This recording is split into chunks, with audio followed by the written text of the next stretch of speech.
You want to make a really cheap and easy vegan soup? Here we go.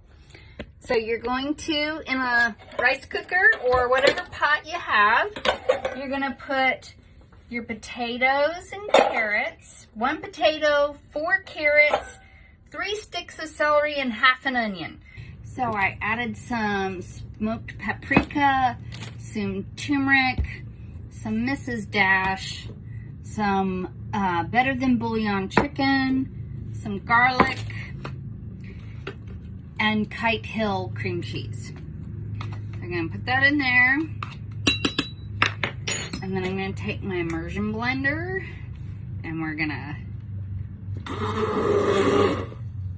just gonna blend it up.